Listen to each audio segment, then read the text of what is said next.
Good afternoon and welcome to the Grand Rapids Community College Board of Trustees meeting Monday, February 15, 2021.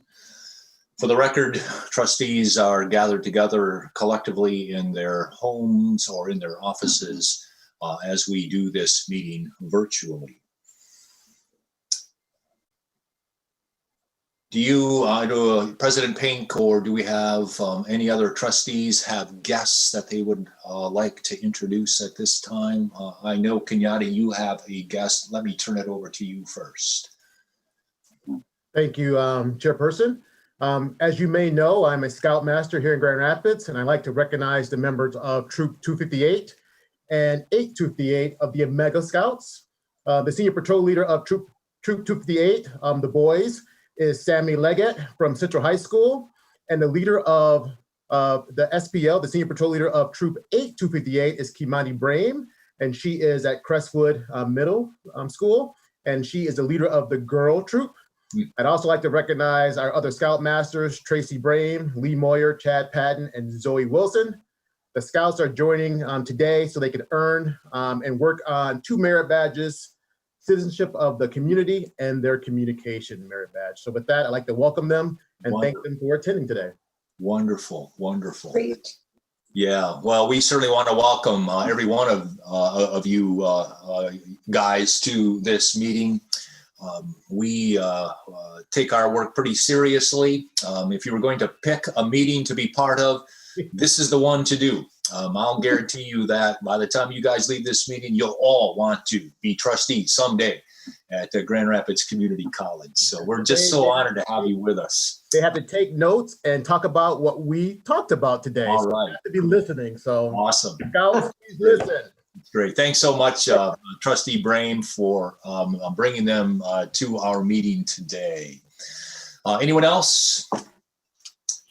No one else? All right, then we're going to proceed with our agenda. The first item on our agenda is the approval of the agenda. Now is the time, trustees, to move from our consent agenda any item that you would like further consideration of, additional consideration of. So are there any proposed changes to today's agenda? Hearing none, a motion to approve the agenda as presented. So move. Some support for that, please. Support. All in favor signify by saying aye. Aye. Opposed, that same sign. That motion carries. We have 2 opportunities for public comment every time we come together. The first opportunity is an invitation to the general public to comment on any item on today's agenda. If you are inclined to want to either question or make comment on any of those items, we invite you to use the chat function on your screen. And if you could do us a favor by identifying yourself, just providing us with your name, and then identify your question or your comment. Please know that the board will not speak directly to your question or your comment. However, we do receive those and we will be informed by those as we proceed through our agenda. Normally, if we were to do this while meeting in person, you would come to the podium. We would know who you were. We don't have that privilege with the technology that we have here. So how we do this is you have a little time, 5 minutes or so, to submit your question, and we will pause to receive those right after they have come in. So with that, we are going to proceed with our agenda. Normally, when we have new trustees, we're delighted to have a public swearing in of those trustees at a public meeting. We were privileged to live stream the swearing in of our 2 new trustees back a week ago, and have invited our media department to just edit that down a bit so that we could show a snippet of that swearing in ceremony as part of today's meeting. So I'm going to turn it over to Class Quant in the media department. If you would be so willing to just now put on the screen the edited version of the swearing-in ceremony.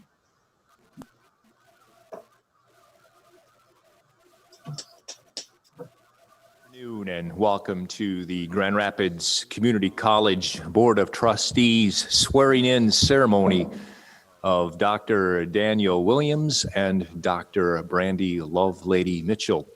Welcome to you and your families. Welcome also to those of you who are watching this virtually this afternoon. We're happy that you're part of this experience.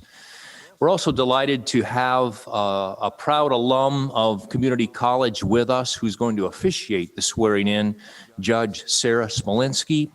Judge Smolinski, I'm going to turn this over to you at this point for this part of the program, and you can take it from here. It's with great honor that I'm able to be here today, and I just thank you all for allowing me. It's been a number of years, over the years, that I've been able to really have the privilege of swearing in a number of trustees, more than just Kathy and Cheryl. So now today it's Brandy and Dan, and I'm so happy to be here and to be part of it. And this is the first time I've had lipstick on in 10 months. So I hope you notice. And I'm looking okay, because I know I'm dealing with some real top quality folks here today. So I'm just hoping I measure up. Great. Oh, how fun is that? You guys, your kids, your family, you'll always remember this proud moment with your dad. It's something you'll always remember. So Dan, I'd like to start by asking you to raise your right hand and repeat after me. I, Daniel Williams, I, Daniel Williams, do solemnly swear do solemnly swear that I will support the Constitution of the United States that I will support the Constitution of the United States and the Constitution of this state, and the Constitution of this state, and that I will faithfully discharge the duties and that I will faithfully discharge the duties of the office of the member of the Board of Trustees of the office of the member of the Board of Trustees of Grand Rapids Community College of Grand Rapids Community College to the best of my ability. to the best of my ability. Dr. Williams, congratulations to you. We so appreciate you being part of the Board of Trustees now officially, and we thank you so much for your service, both in our community and particularly to Grand Rapids Community College. Thank you so very much.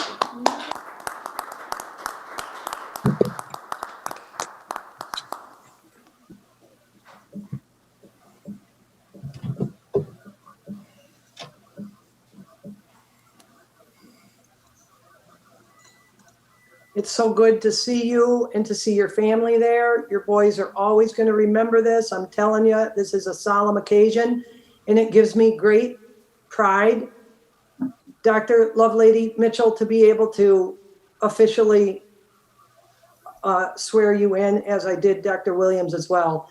You know, you meet people that have voted for you, and everybody now that you meet tells you they voted for you. You know, that's what it's like being an elected official.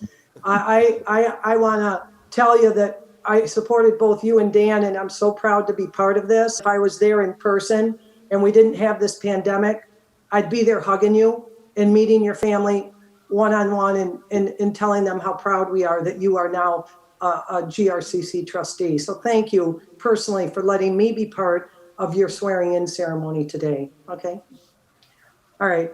Brandy, if you could raise your right hand, I'd like you to repeat after me. I, Brandy Lovelady Mitchell, I, Brandy Lovelady Mitchell, do solemnly swear solemnly swear that I will support the Constitution of the United States that I will support the Constitution of the United States and the Constitution of this state, and the Constitution of this state, and that I will faithfully discharge the duties and I will faithfully discharge the duties of the office of the member of Board of Trustees of the office of the member of Board of Trustees of Grand Rapids Community College of Grand Rapids Community College according to the best of my ability. according to the best of my abilities.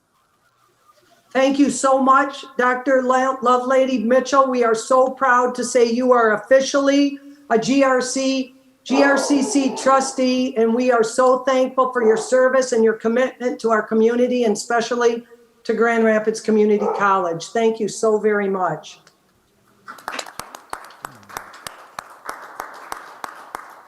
Chairman Cucci, I think I'll turn it back over to you for any further comments if the parties are going to speak, and thank you so much. We can't have one of these without inviting you or asking you if there are any comments that you would like to make. So any comments you guys would like to make? And if so, for the sake of the cameras, come up to the microphone here. Well, I just want to say that I am honored to be able to take a seat at the table to honor the community and all of the folks who have come before me. Grand Rapids Community College does play such a critical role in our region and honestly in the nation. And so I look forward to continuing the great work that folks have begun and to cast the net wide to ensure that we continue inclusive growth. So thank you so much for this opportunity. Great.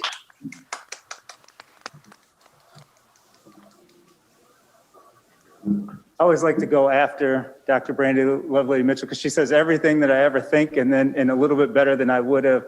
So I would just say yes to everything she said. And just again, from me and my family, just so thankful to be a part of this, humbled to be here and be able to serve the community in any way that I and we can. There's public education is such an important and critical role in our community and our economic growth and our the support of our families, birth through as long as they're here, and to be here and be a part of this institution and support an incredible leader in Dr. Pink. Just couldn't be more thrilled to do that. We've got a lot to do. There's been a lot that has happened over the last 10 months, and both in health, but also just in general society. And our educational institutions have a role to play in helping to support and grow the minds and support the growth of an entire community. So incredibly happy, incredibly humbled to be here and to be a part of this. And thank you all.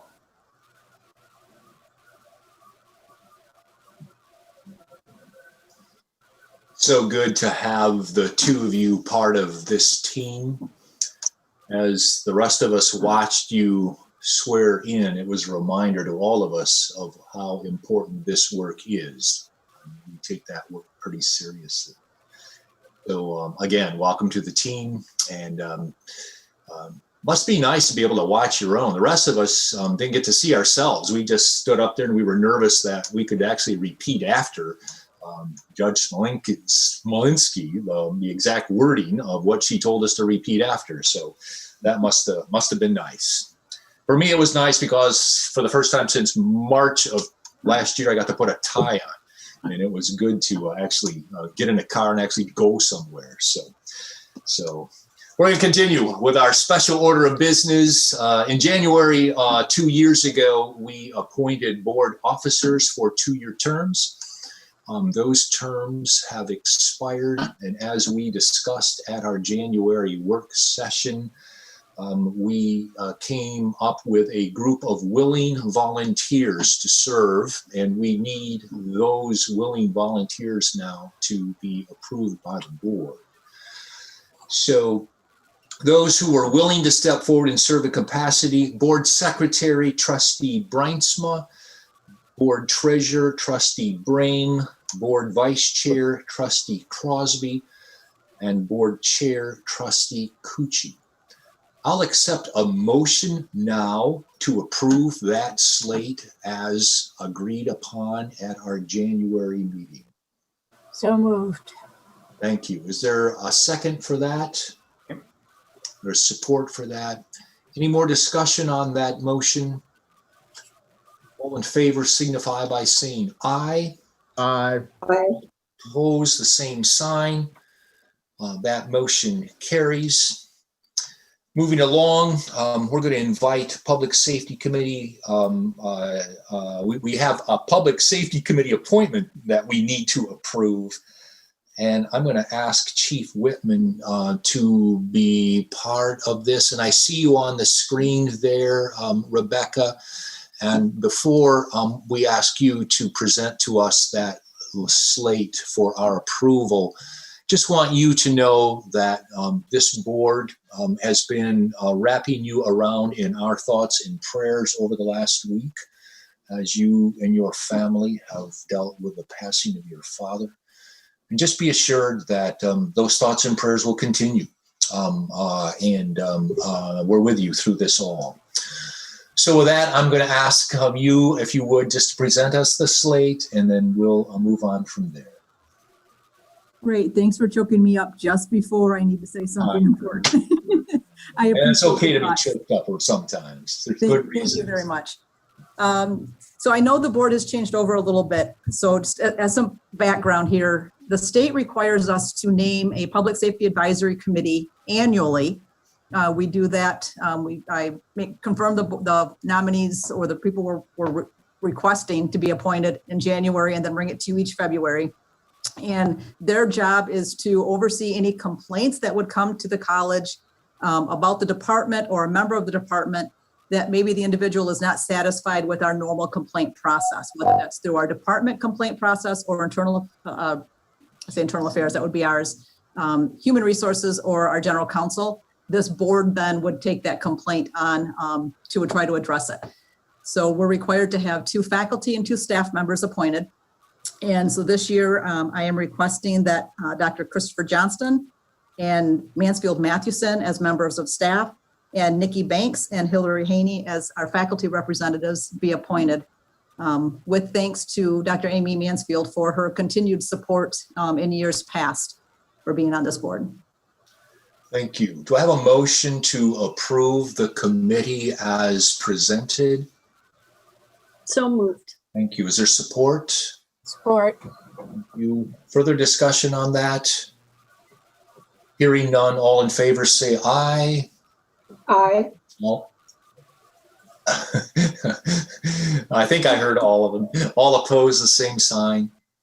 That motion carries. Thank you so much, Chief Whitman. All right, we'll let you go. We can move on. I'm going to invite Lisa Freiberger to the screen. We have a Michigan New Jobs Training Agreement that needs approval.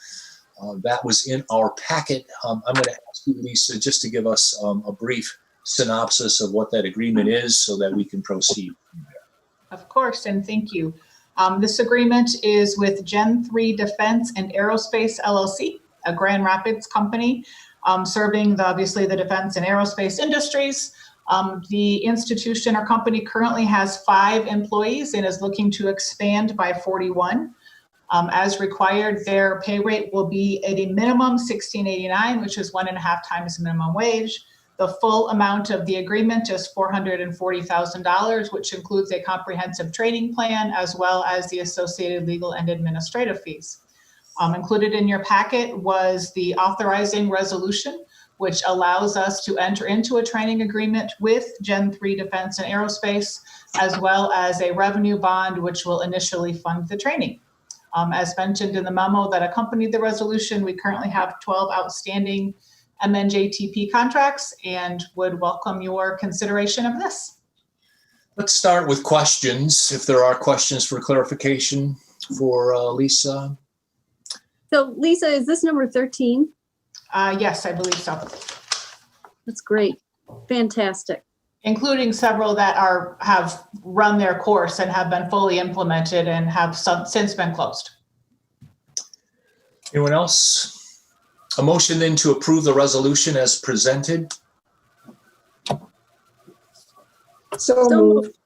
Okay, I'll assume that's a move by Kathy and a support by Kathleen. Any more conversation? All in favor signify by saying aye. Aye. Aye. Aye. You oppose, same sign.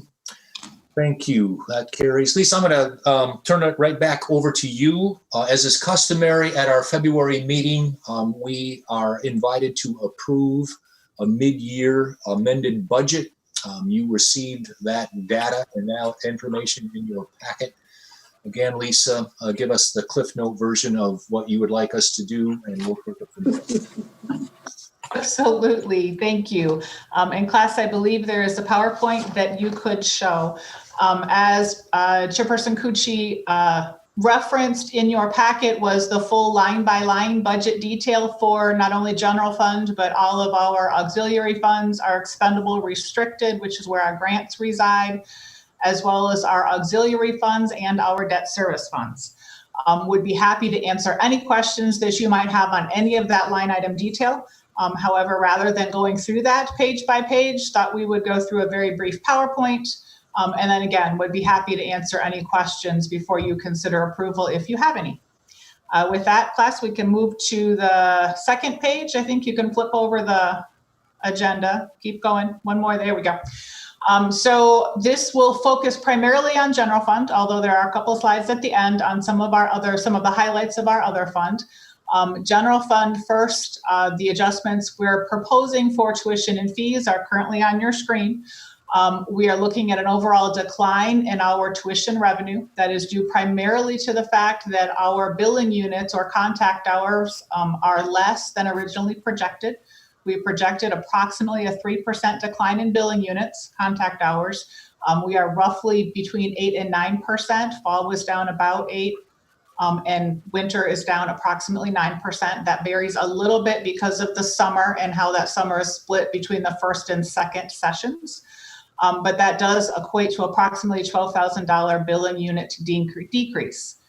You will also see, as expected, that our job training fees are down. Much of that work during the second half of the summer and fall was more difficult and challenging to do with some of the pandemic restrictions. That is an estimate, and we are hoping that that is a very conservative estimate as some of that training is accelerating now. But at this point, we are planning on bringing that revenue down. Next slide. State aid, if you'll remember way back when we built the budget, we were anticipating a significant decrease in our state operating revenue. That decrease did not come to pass. So as we spoke in October, we are able to add that $2.8 million back to our revenue budget. Other changes on the state side, the MIPSERS UAAL, which was related to the pension accrued and unfunded liability. If you'll remember, that is a revenue that comes to us from the state, and we turn it right around and pay it back to the state in the form of pension expense. The state's required, however, to pass that through us. That pass-through is increasing by $1 million. Again, comes to us, and you'll see that come right back out in pension expense, but we need to budget for it. And then we do have an increase in our standard MIPSERS allocation of approximately $650,000 from last year. That is money that comes to us to help offset our actual pension cost, and that is allocated annually by the state based on statewide MIPSERS payroll. So all of the K-12s, as well as the community colleges that participate in MIPSERS, share in that allocation, and that number swings fairly significantly based on, again, our percentage of the total statewide MIPSERS payroll. Next slide.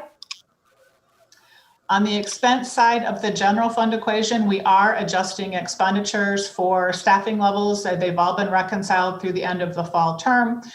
Retirements that we didn't know about as we built the current budget. Overload and adjunct, AD and OL, sorry for the acronyms, overload and adjunct wages are adjusted based on actuals through winter.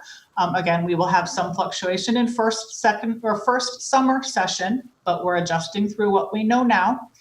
Healthcare reflects open enrollment through January, and then FICA and retirement have been adjusted based on the salary changes. Next slide. While there were no significant adjustments in total expense, we did allocate some of our contingency dollars. If you'll remember, in the budget every year, we allocate a 0.5% of contingency to allow us to make some modifications throughout the year. We did allocate some of those for primarily classroom expenses. You'll see most notably the largest one was for updated or new cadavers in our science labs. So we were able to move contingency dollars to fund that purchase. Those did go through your purchasing agenda, I believe, last month. We have increased utilities, as noted there, based on COVID protocols. We are increasing our HVAC operations, increasing air exchanges. That is causing primarily an increase in electricity. And then most of our other non-controllable or non-salary budgets are fairly consistent with original adopted budget. Under transfers, you will see for the first time in a very long time a budgeted transfer to our auxiliary funds specifically for food service and printing. Both of those are very directly pandemic related. We are operating food service because we do have students on campus. However, our operations are not robust enough to be able to break even. So we are transferring to fund that because we are requiring them to remain open. And then printing services, while we are still fully staffed in that area, the revenue coming into printing services because of level of operations on campus is significantly down. We are watching that carefully and do not plan to continue those transfers at that level into the future. Once we start to resume more robust operations here on campus, those should balance themselves out. Next slide. You'll see a summary of the actual dollars that we are changing. We are increasing, as we've talked about, beginning in October and then again at the work session last month. We are increasing our net revenue, or our net bottom line, by approximately 2.2 million. That is a little bit lower than we talked about in October, primarily because our enrollment is down. But again, overall, that positive is related to the state aid not being cut like we initially planned on, and then federal money coming in that we've talked about in several instances. So we are watching that very closely as we move into next year, where we will still have stimulus money, and then beyond when that federal stimulus money is no longer with us. The last thing I would say on this slide is, again, as we have talked earlier, and I will continue to emphasize, while this will show a net revenue of $2.2 million adding to our bottom line, we will close the fiscal year better than that. We have, as of now in February, some significant, I'm going to call it underspending in expense. Again, directly related to the pandemic and the fact that our on-campus presence isn't as robust as typical. Travel budgets are significantly underspent across the institution. Supply budgets are fairly significantly underspent. Printing budgets, as you can see, the revenue is down.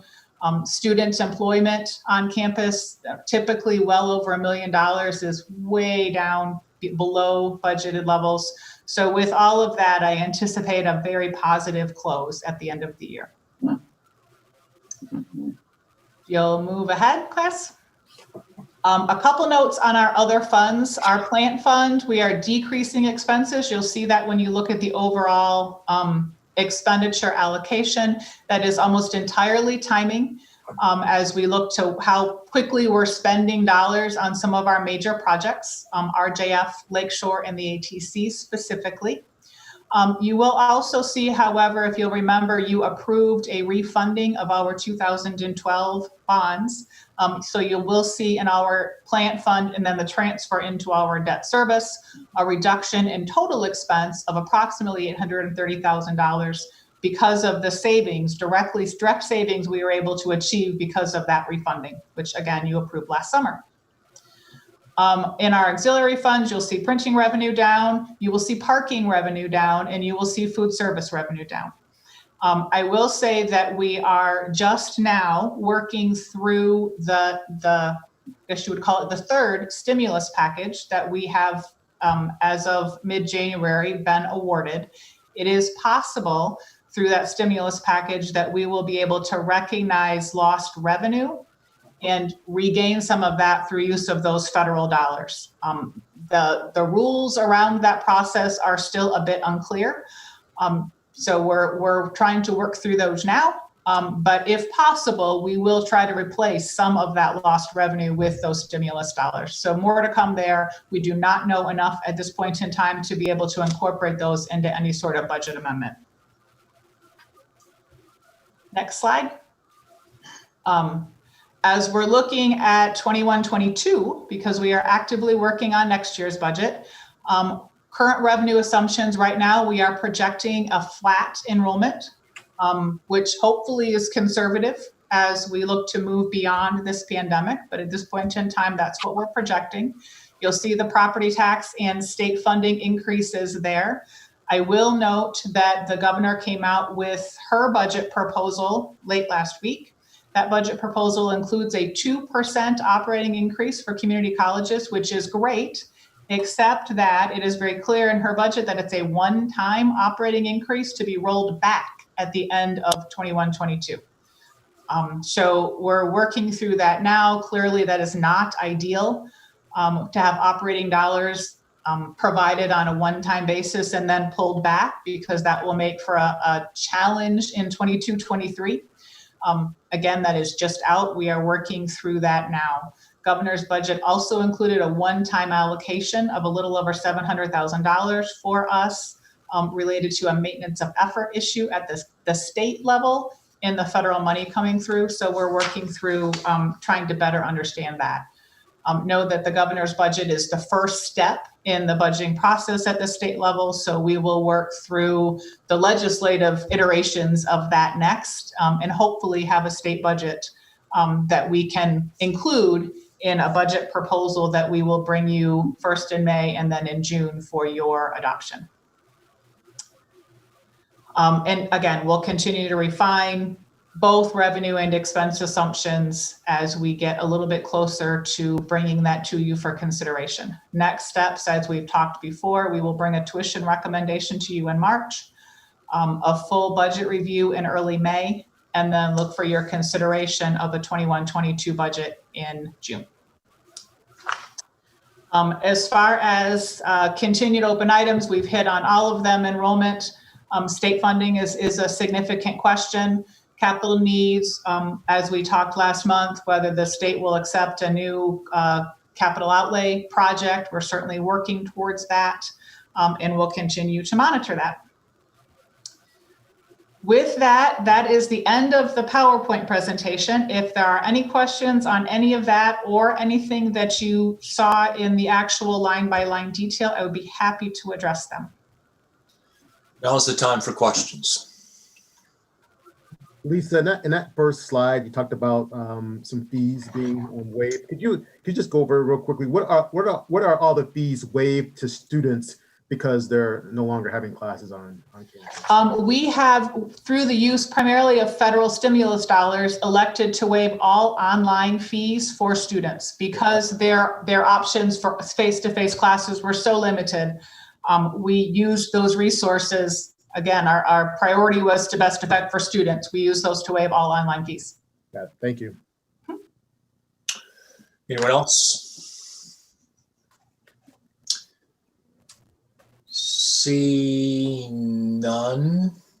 A motion, please, to accept the mid-year 2021 budget as presented. So moved. We've got it was moved and it was supported. Any other conversation or discussion? Seeing or hearing none, all in favor signify by saying aye. Aye. Aye. All opposed, same sign. That motion carries. Thank you, Lisa, for your good work on that. Do you have any other financial report that you want to share with us at this time, or did you cover it all in the mid-year amendments? The only thing I would mention as far as the monthly statements is just a note that the budgets are not updated. We won't update the budget until you've officially approved mid-year, so you'll see that change in March. Other than that, monthly statements were included in your packet. Would be happy to address any questions. You don't necessarily have anything else to share. Thank you. Lisa, on the schedule of transfers, what's the Perkins program improvement? I see there's nothing allocated for the proposed mid-year, but what is it? Perkins is a federal grant that comes to us through the state, provides for a lot of workforce type training, equipment purchases, some professional development, staff training, staff development, some travel related to that, all very specific related to, again, primarily workforce programs and approved through the grant process that's managed out of Amy Mansfield's office as workforce dean. We do and have for many, many years provided some level of support for that grant above and beyond required match requirements. This year, because as in many other instances, some of that expenditure is down. We have because that transfer for this year won't be needed, we've pulled it back. Would reinstate it next year. Thank you. Anyone else? All right. Thanks so much, Lisa, for the work. Absolutely. We have two monitoring reports that will be presented. Just to underscore, one of the most important things we do is the approval of a strategic plan. The way we monitor progress towards that plan is through regularly scheduled monitoring reports. The two that we have today are completion and transfer and infrastructure and sustainability. We're going to start with completion and transfer. I see Jennifer's name. I'm looking for Jennifer. I see Jennifer's face. Now I'm just going to turn it over to you. This report is a video report, but Jennifer, if there are any preliminary comments you need to make beforehand, trustees, as we watch the report, we frame and form our questions, and Jennifer and her team would be delighted to respond to those questions at the conclusion of the report. So Jennifer, I'm turning it over to you. Awesome. No, I think I just want to mention that Chris Johnson is also here with us. The two of us will be the voices that you hear and the faces in the video. And then afterwards, we certainly open it up to all of you if you have any questions. So with that, I believe class, unless Chris, would you like to say something first? No, thanks. Now we can turn it over to class to run that video for us.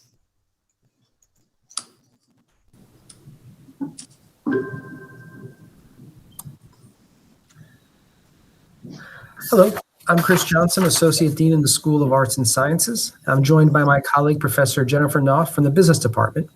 We're here to provide an update on the work for strategic goal number 2 on completion and transfer. I'll start by giving an update on the 3 college action projects associated with the strategic goal, and then I'll turn it over to Professor Knopf, who will discuss the success indicator data and then provide some concluding thoughts. Strategic goal number 2 is aligned with 3 college action projects. These 3 CAPs focus on improvements around curriculum, advising, and the overall student transfer experience. Through this work, we hope to better help our students transfer to a 4-year institution and or earn a credential such as a degree or a certificate. Our first CAP brought the National Pathways Initiative to GRCC. This work has been led by Dean Tina Hoxie and Professor Jennifer Batten from our Physical Sciences Department, and it has aimed to help streamline and simplify program and degree offerings for our students. Our academic pathways have already been implemented, and our students have been enrolling in them now for the past several semesters. The work that this CAP team has been focusing on more recently is around pathway management and monitoring, including data collection and analysis, and college-wide communications and collaborations, all in an effort to continue improving our implementation of pathways at GRCC. The goal of CAP 2.2 is to bring greater efficiency, training, support, and resources to academic advising at GRCC. Under the leadership of Dean Eric Mullen and Professor Yolanda Duncan, their CAP team has worked this year to make improvements to student onboarding and orientation, and they've also put some of the $2.1 million Title III grant money we received last year towards securing a new student success management platform. CAP 2.3 aims to improve the overall experience of GRCC students who are looking to transfer to a 4-year college or university. This is the newest of our 3 CAPs, and its focus has been on providing students with more reliable and accurate information and resources to help them earn transfer credentials like the Michigan Transfer Agreement and an Associate of Arts degree. This work has been led by our Director of Transfer Articulation, Matthew Novakoski, and Professor Mary Lucas, who heads our Language and Thought Department. Their CAP team has created a new transfer program template and interface with our advising and institutional research areas in an effort to provide our students with the best transfer information and data possible. And with that, I'll turn it over to Professor Knopf. Thank you. As Chris mentioned, I'm Jennifer Knopf, and I teach accounting in the business department. The last time I stood before you, was in November of 2019. Not only was that in person, but we stood rather close together and none of us were wearing a mask. Things have changed. Back then, I was raving to you all about how well my 8-hour face-to-face accounting class was going at MIDYEAR as part of our retail management certificate. Back then, I was gearing up to start teaching on Saturdays during the winter 2020 semester, again, face-to-face.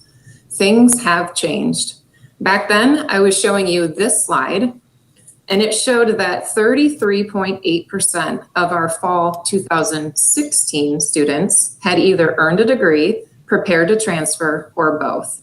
And again, that's 33.8%. You can see that for fall 2017, it's only 31.3%. Although that's still, as you can see, above the 3-year baseline, I know that's not what we were hoping to see compared to last year. A similar situation can be seen on this slide. Last year, I showed you that 43% of the fall 2018 first time in any college students completing 15 or more credits in their first year. Again, that's 43%. A year later, you can see that we were at 40%. Again, this is still better than the baseline of 35%, but not the direction we were hoping for. I will be honest though, I thought it would have been worse given COVID-19. And initially, I feared what these numbers might look like a year from now because, well, things have changed. But then I remembered who we are. We are the community's college. The community has changed, and so we have changed. We used to offer 80% of our courses face-to-face. Now 80% is online. Believe me, as faculty, that's not easy at all, actually.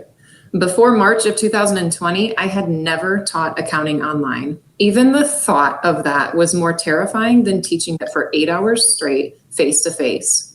But we are relevant and responsive. We listen to our students. We do not let surprises paralyze us. I am now teaching 7 online sections of accounting, which is 175 students this semester. It is that responsiveness that I believe will allow us to be successful going forward, but more importantly, our students. I had a student a few years ago, Keaton, that took Principles of Accounting 1 with me and then moved to Portland, Oregon. He was thrilled to be able to take the second class with me this summer, now that it's online. I just spoke with a mom, Carrie, the other day, who had been wanting to get her degree for the last 10 years from GRCC, but her kids and work schedule never allowed it. Now that we're online, she's planning to begin this year and work slowly on it over the next several years. Just yesterday, I was on the phone with Kevin, a recent graduate from MSU with a bachelor's degree in accounting. He had heard that I was a good person to talk to about which courses he should take at GRCC to earn the remaining 150 credits he needed to become a CPA like me. I told him he shouldn't be looking at GRCC at all, and instead he should consider a master's degree. Now hold on, before you fire me, Kevin went on to explain that he will be working for Ernst & Young next January, and he would rather take undergraduate courses to fulfill the requirement with hopes of earning his master's once he's in private accounting, working for a company that might be willing to pay for it. These stories are similar to the ones Dr. Pink shared on opening day about Bonnie Wong and his neighbor's sons.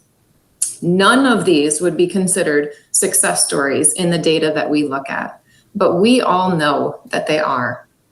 Dr. Pink has asked us as a college to renew our focus on completion. Provost Knettel is putting together a task force to see how we can increase the numbers. They will be asking first, what does completion even mean? What are our students even looking for? These 3 college action projects that we presented today will aid in that work. I think the number one thing that we can all do is to continue to listen to our students. We want them to complete here, yes, but more importantly, we want them to achieve their goals, and it's our job as their community college to help them do so. Thank you for your time today. Thank you.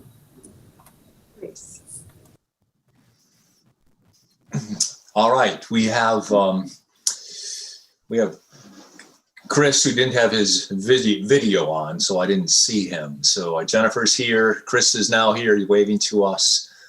Thank you very much for that very informative report. Loved the human interest embedded in the report. Very well done. Very well done. Maybe in that report, it triggered some questions or some comments from fellow trustees. So now's our time for those comments or those questions. Anyone?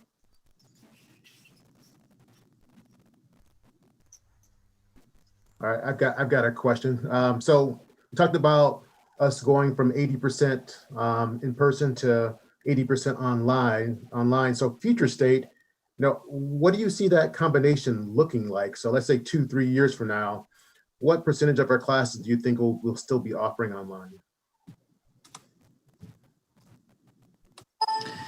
Chris, I don't know if you want me to answer that, or if you have a take on that, or President Pink. I certainly do. Yeah. But yeah. I mean, and first of all, the work that's done with this strategic goal with Professor Knopf and Chris Johnston and their whole team, it reflects also across the institution in terms of what does completion look like and that good work. So thank you to both of them. What I said last week to the Senate here in the state of Michigan, Trustee Brame, is that I personally would not see us going back to what Professor Knopf mentioned of pre-COVID days, 80% in person and 20% virtual or online. I just don't see us doing that. I think the idea of responsiveness to our students says that we really, now that we see what we've been able to do as an institution, and that we hear student voice, that we move toward making sure we're being responsive to their needs. What I've thought about is we would probably look in somewhere around 60 to 65% in person, because I still think from what we hear from students, it is still imperative. We have a lot of students who still desire to be face-to-face, and I get that, and we're going to make sure we do that work. So I'm guessing that we're probably going to shoot for around 60 to 65% of being in person by the time we're settling back into a new normal, and about 40% in the online world, or online and/or virtual. That's kind of what I'm seeing. But again, what we'll have to do is play with it with our students who are presently here and for potential students, just to make sure we're being responsive to what they need. All right, so just one follow-up question on that. So as you get to 40%, does that change the demographic of where you're recruiting from? So now, future state, do you have students living in Florida and Portland, or is this just a way to supplement the learning for the people who are really in Western Michigan? Since we're this communities college, Trustee Brame, I would say that's mostly targeted to, first of all, Kent County, Ottawa County, West Michigan, and the state of Michigan, mainly because of other community colleges across the country that do this work, and that probably at that point, when you start talking out-of-state tuition, that we, that we then become probably more expensive option for them, because in their state, they probably have a less costing community college because it's they're in their state. And in this case, they would be paying out of state cost. And so while we still do have a good bit of students who are out of district, out of Kent County, that still come to GRCC virtually and in person, our out of state enrollment is not nearly that robust. And because of who we are,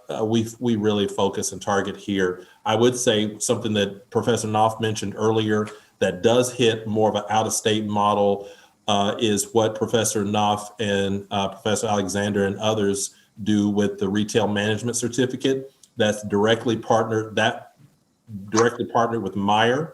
That's a regional effort there. So MIDYEAR would actually have folks come into that certificate from out of district and out of state. That probably starts hitting a bit more at that out-of-state issue, and those are online courses in themselves.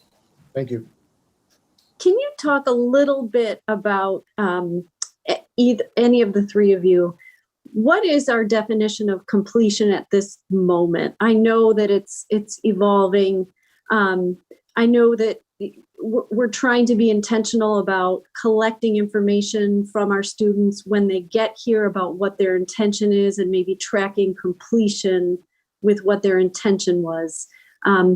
Is it getting the certificate? Is it getting the degree? Where are we now with that? Well, that's all of the above to what you just said. So someone who comes and completes a certificate, and in many ways, we love for those certificates to be stackable. So a certificate that stacks into an associate degree. And so that certificate, though, someone completes that certificate, that's a credential. And for some, they go to work with that certificate, or they transfer with that certificate. And so when you look at what those students complete, that is a level of definition of completion. We also have to pay attention to what the federal government tells us is completion. They're asking how many people who are first time in college finish first time in full time, how many of them finish in 3 years? That's what they're looking for. And if they don't finish that in 3 years, that's what the federal government looks at. We keep statistics on that as well. But then we also at the institution, you'll find metrics with us on not just present day who completed, but also who's still here, who's still working on a degree, and who transferred before they finished the degree or when they finished. So what do those numbers look like? And when we start looking at it more holistically because all those are positive metrics. I transferred because I got what I needed, or I'm still here because I'm still working on it, or I finished the degree. Those are positive metrics in matriculation. And so we look at those as well. But that's why we have this, the Provost Cannell, that I asked him to put together this task force so that we can look at in 2021, how should we be looking at ourselves when it comes to that idea and that term completion. And it's a good conversation for us to have. Anyone else?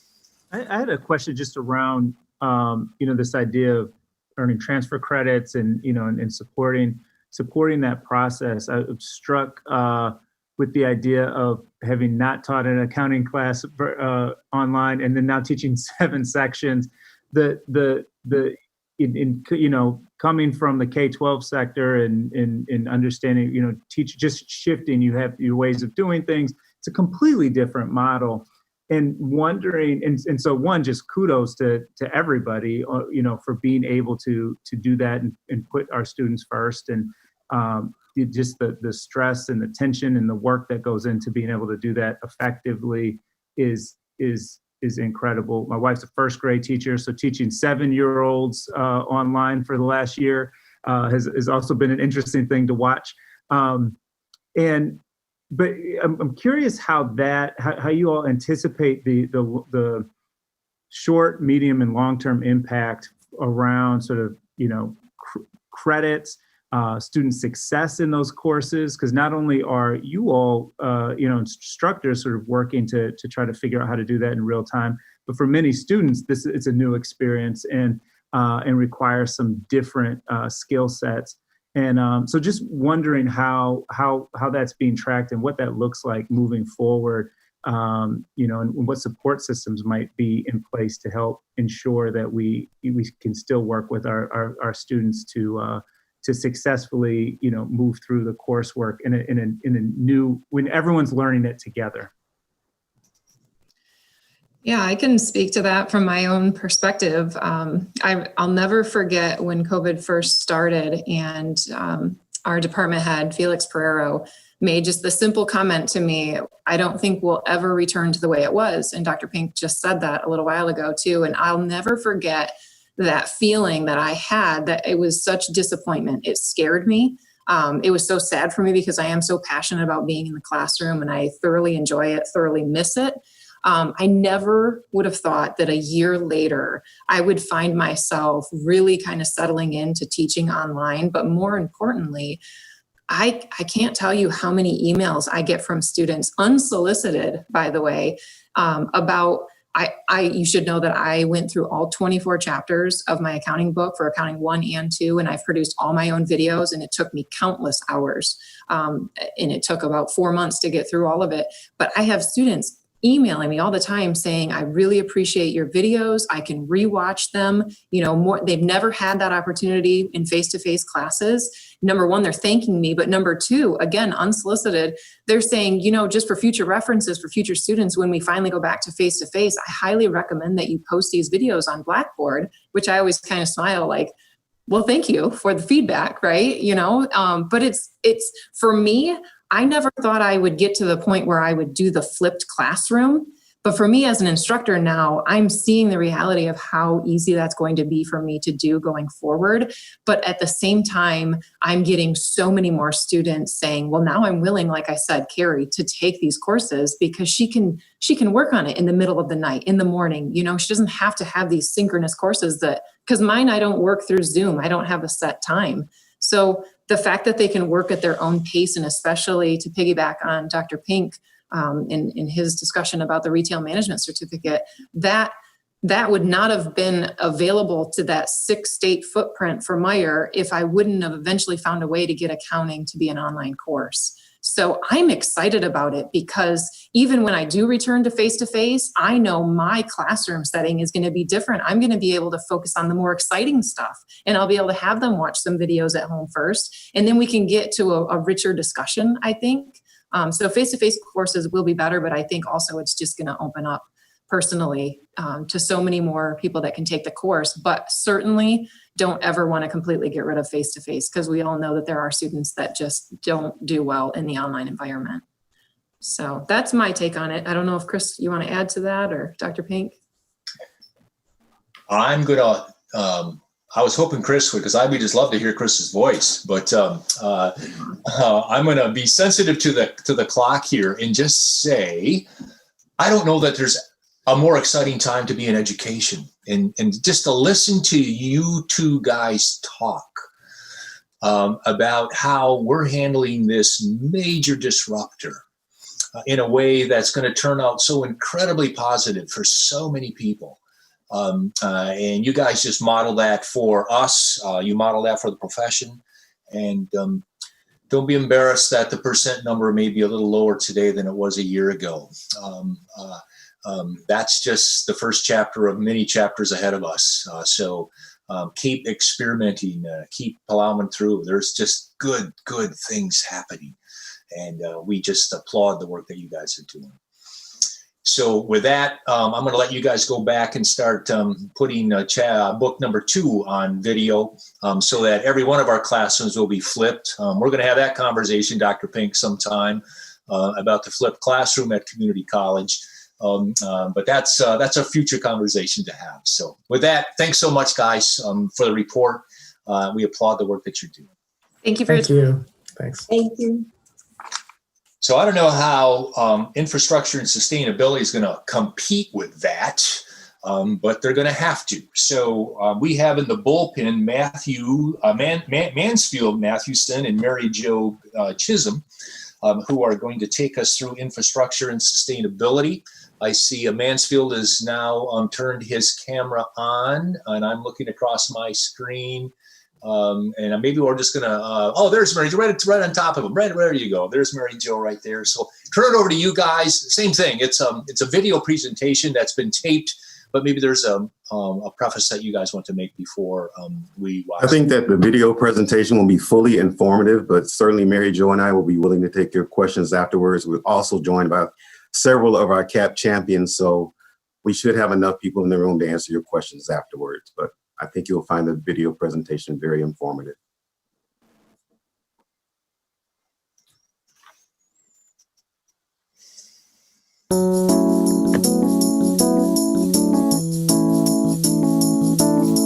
There are 3 college action projects under strategic goal number 5, which are as follows.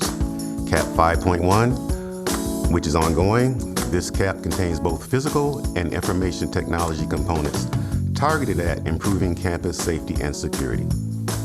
CAP 5.2, which is also ongoing, is investigate the effectiveness of current enterprise system. As you know, PeopleSoft has been our enterprise resource planning or ERP system for many years.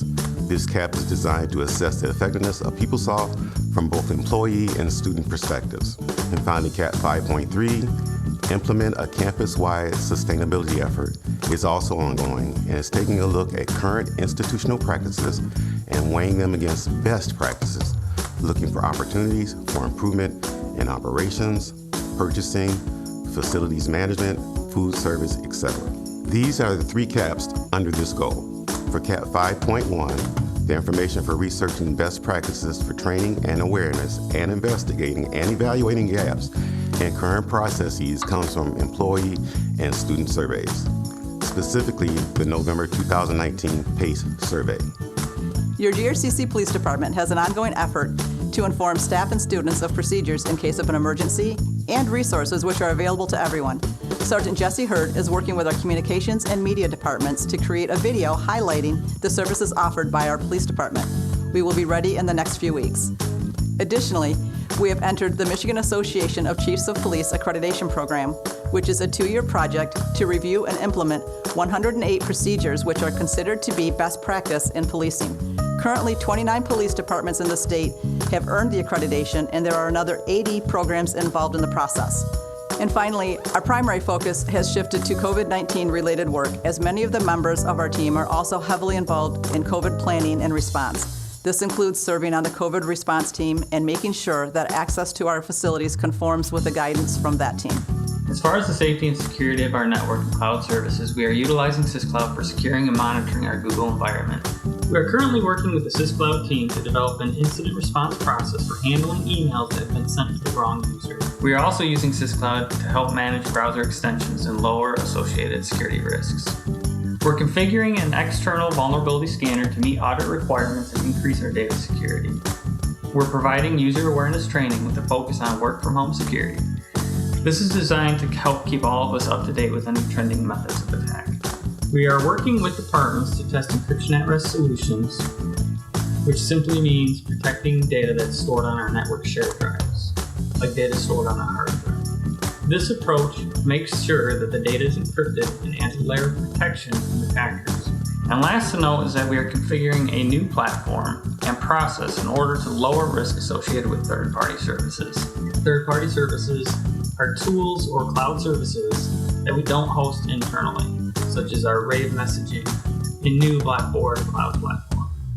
Myself and Valerie Butterfield, GRCC's registrar, serve as co-chairs of CAP 5.2 with a cross-college membership of approximately 25 to 30 staff and faculty members, focused on documenting the strengths and challenges of our PeopleSoft system. Surveys were sent and focus groups were held to gather feedback on various aspects of the system.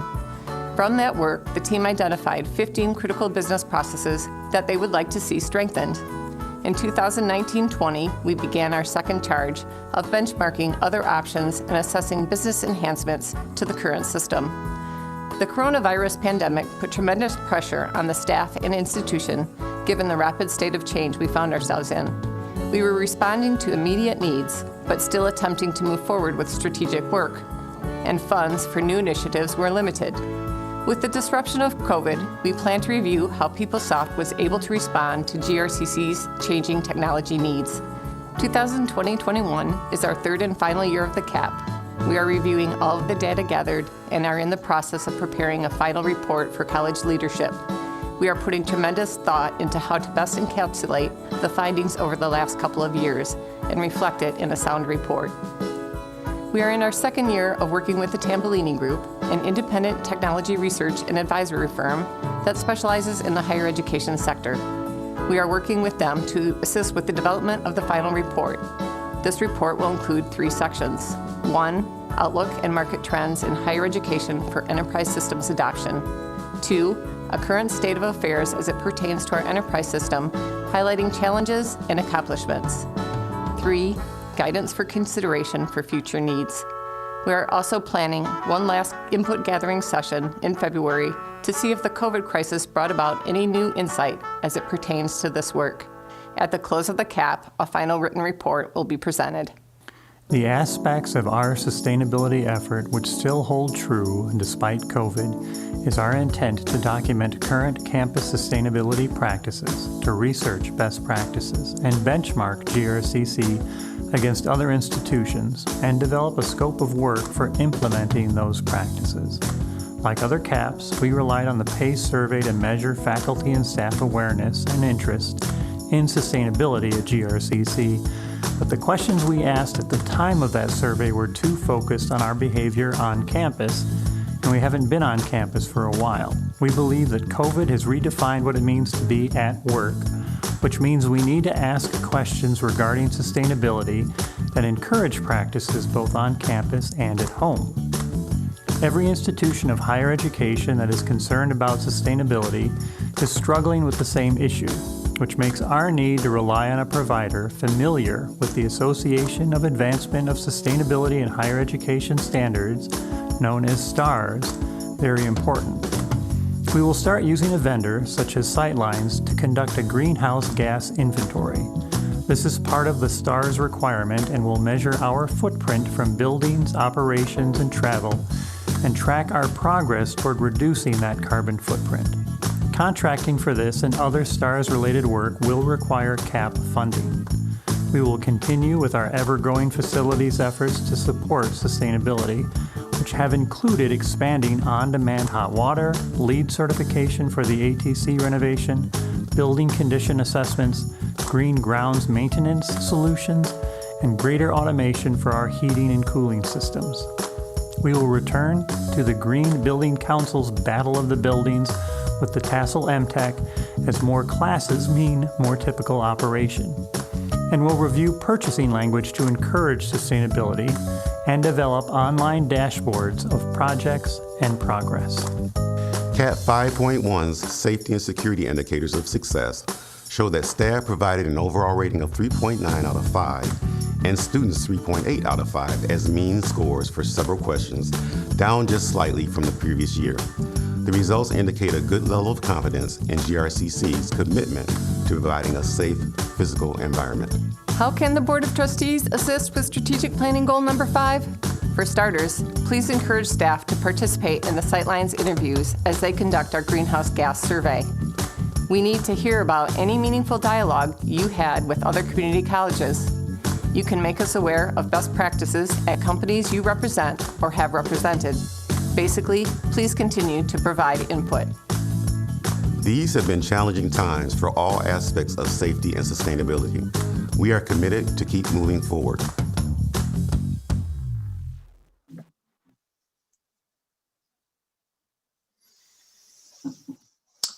Very well done. Thoughts, comments, questions from anyone?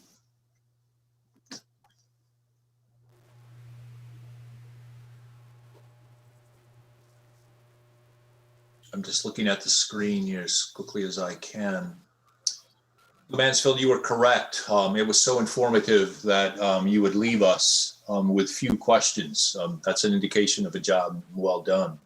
It was also impressive. Once again, a reminder of good reasons why we're proud of being associated with this institution.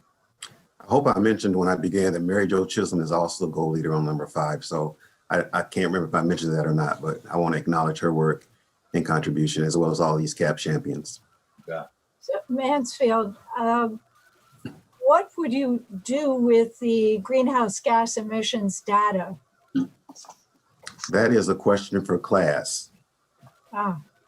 So my understanding, and we have 3 champions who are heading up the environmental sustainability portion of this goal.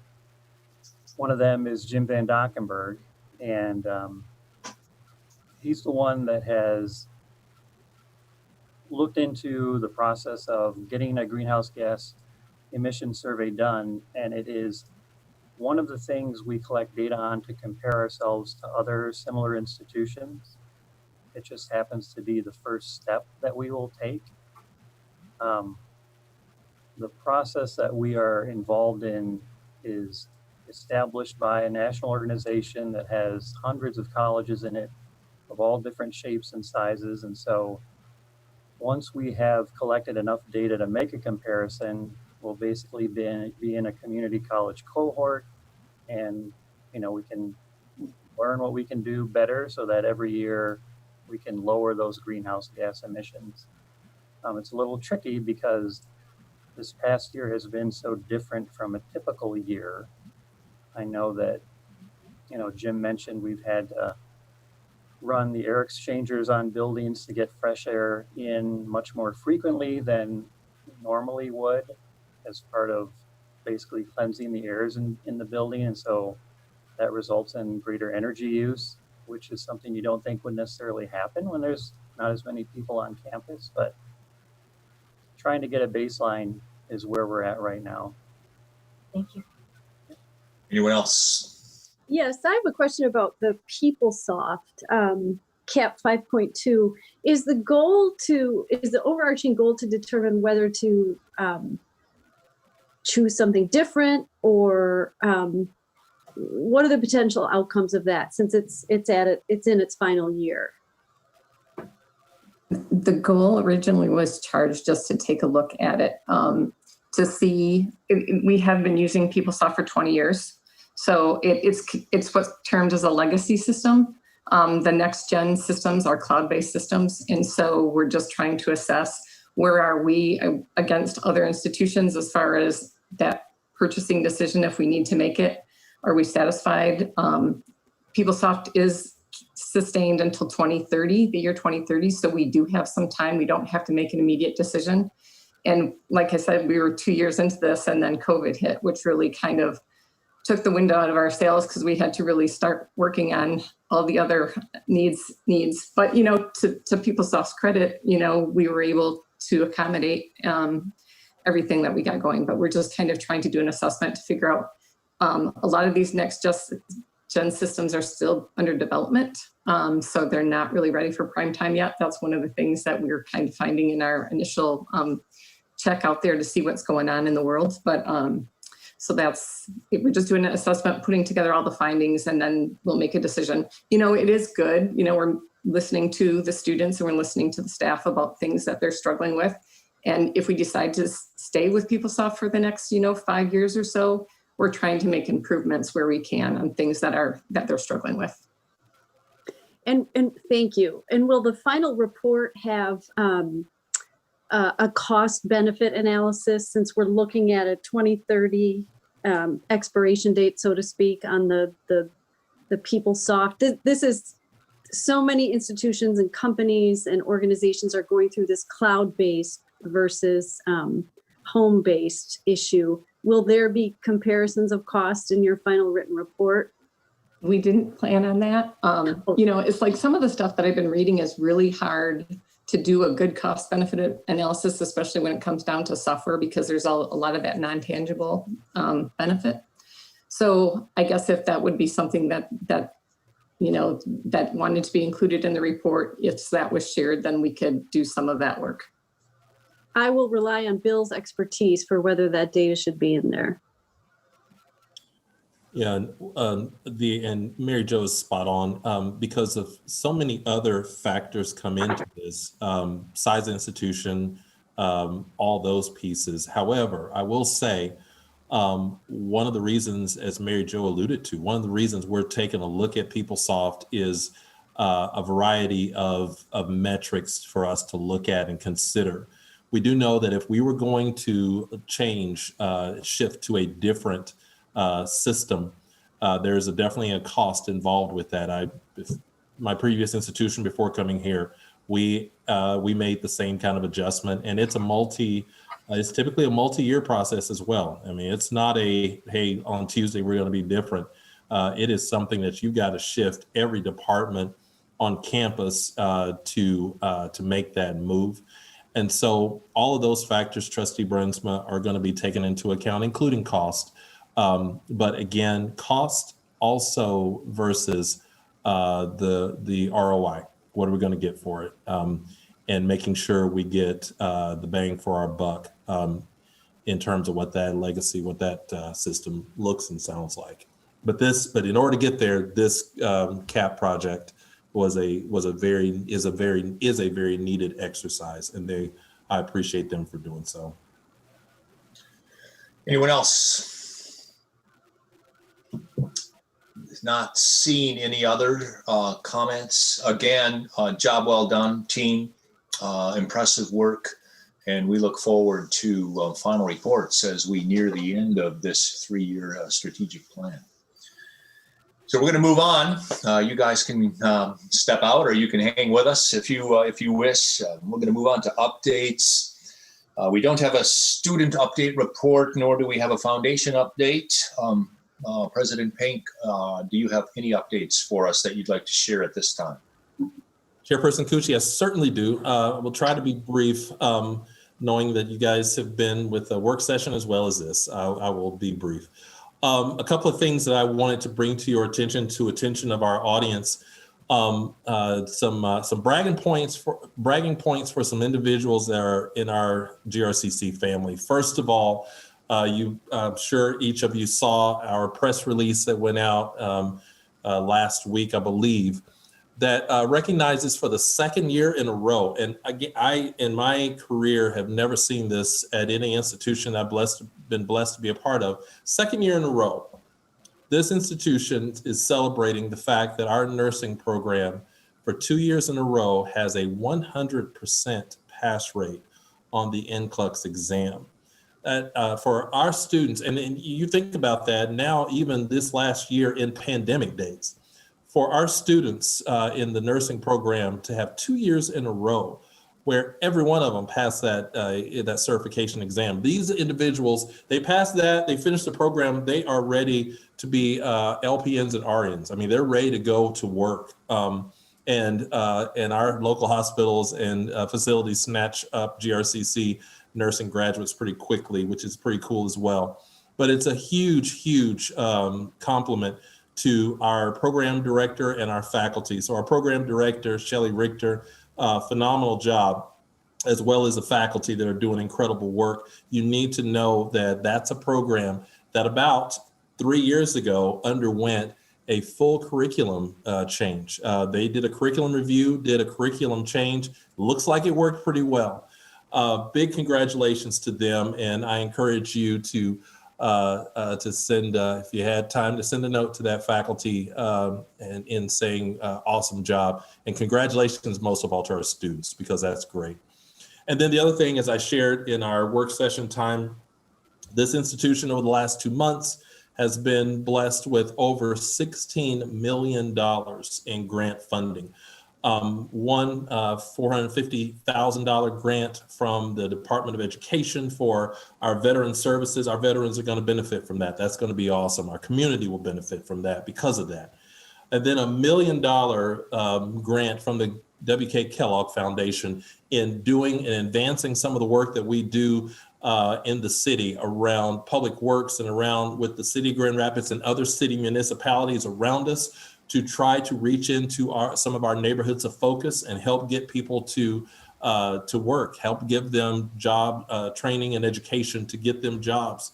And those partnerships with the municipalities that we already have is more the impetus of why the Kellogg Foundation said, let's up you again to the tune of $1 million. Really good in that regard. And then we were notified of a $5 million Strengthening Community Colleges grant from the Department of Labor, which is a partnership with other community colleges in Michigan. I call it an infrastructure grant. It's one that is going to help all of us build capacity, build infrastructure around healthcare programs, align curriculum and some things there, aligning not only to each other, but aligning to our partners, to our healthcare partners. Awesome opportunity from the Department of Labor. And then finally, a $9.8 million grant from the Department of Labor. Department of Labor, they might as well get an office here on campus, because we're going to take all of their money. The Department of Labor, in that grant being an H-1B grant that is going to be focused on, and that's called the One Workforce Grant. That's focused on manufacturing for the most part, and it's partnered with other manufacturing companies around Michigan, West Michigan Works, also some other institutions, to help get some of our people back to work and get, if we can get them back to work, that helps our partners as well, our industry partners, in getting them up to full speed also. And so with those 4 grants, big congratulations in 3 of those to Julie Parks and our crew over in workforce training. Julie, our executive director of workforce training, her and her team have done a phenomenal job. But I have to also say, Lisa Dobke and her team in our grants department. You can't get these things written well and successful without having the type of grant writers that we have on this campus. And this institution has been so blessed in terms of having grant offerings that have been funded, and then Julie and others all across this campus turn around and meet the metrics and surpass the metrics, and deserve big kudos for that. So I'm happy to take any questions about any of that, Chairperson Cucci. Thanks, Dr. Pink. Comments or questions? Seeing none, thank you very much. That concludes our special reports. Let's move on to approving the consent agenda. I'll accept a motion to approve the consent agenda.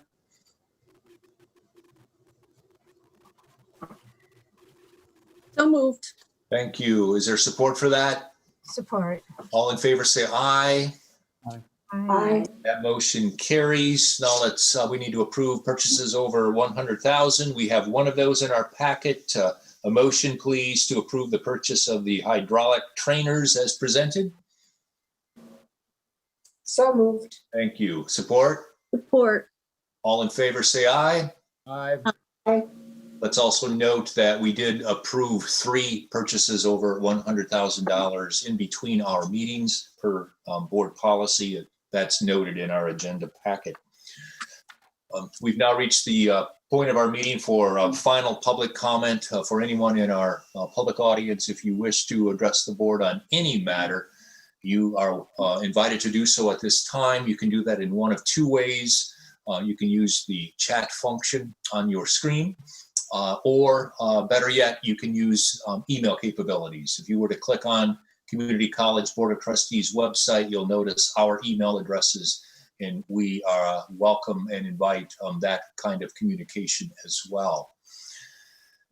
With that, I'm wondering if any trustee has any closing comments they wish to make before we adjourn. Wait time is about 2.5 seconds now that we've been together for 4 hours. So I'm going to assume that we're all talked out, although I see Daniel's mute button off. No? All right. No final comments. On that note, we are going to adjourn. Thank you very much for good work today, and we'll be back online again, same format in March. Good night.